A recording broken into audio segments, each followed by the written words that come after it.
नमस्कार सगळ्यांना यूट्यूब फॅमिलींना. मी मनोहर सराफ अक्षरांचा पप्पा. आज मला एक टार्गेट दिलं आहे. आज रविवार असल्यामुळं मी घरी आहे आणि मला सुट्टी असल्यामुळं आणि आम्ही गावावरनं पण आलो आहे. त्याच्यामुळं काय झालं आहे, आज यांना गोडधोड खायचं काहीतरी इच्छा झाली. तर यांनी मला एक टार्गेट दिलं आहे की पप्पा तुम्ही आम्हाला काहीतरी गोड बनवून खाऊ घाला. तर माझा प्लॅन झाला आहे बालुशाही बनवायचा. तर बालुशाहीसाठी काय काय साहित्य लागते मी काढून ठेवलेलं आहे ते तुम्हाला दाखवतोय. वाटी घेतली मैद्याची, त्यानंतर दही भरपूर घेतलं पण याच्यामधलं 1 चम्मचच आपल्याला दही टाकायचे त्याच्यामध्ये. त्यानंतर सोडा घेतला, थोडा कलर आणि पाकासाठी साखर घेतली आणि ते पाकामध्ये टाकायला इलायची घेतली आणि असं साहित्य टाकूया. ओके, आणि 1 चम्मच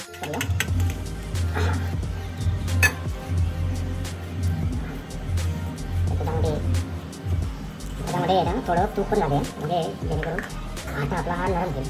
उकळी आलेली आहे. याच्यामध्ये आपण थोडी इलायची, थोडासा कलर टाकूया.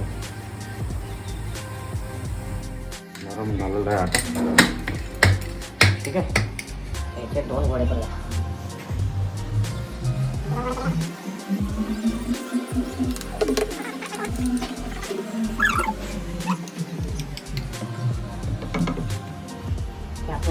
असं का लागतं माहिती आहे, असे पदरे येण्यासाठी पापुद्रे वगैरे होतात ना. मग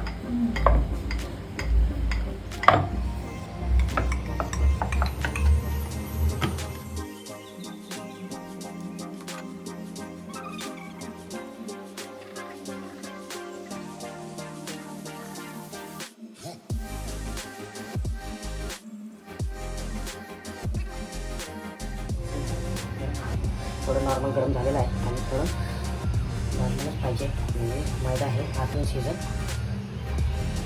मैद्यात असल्या कारणाने काय होते, त्याला मध्यम आचेवर आणि थोडं थंड तेलामध्ये टाकलं ना तर हे आतून शिजून आणि जेव्हा हे वर येतील ना तेलाच्या, तेव्हा तेलाच्या वर आल्यानंतर हे पलटी मारायचं. तोपर्यंत असेच होऊ दे.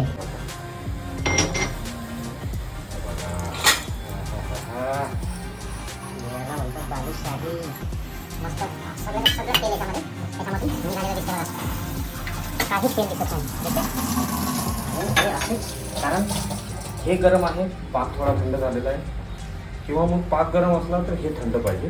2 पैकी कुठलं तरी एक गरम असला तर हे आरामात त्याच्यामध्ये विसर्जित होतात.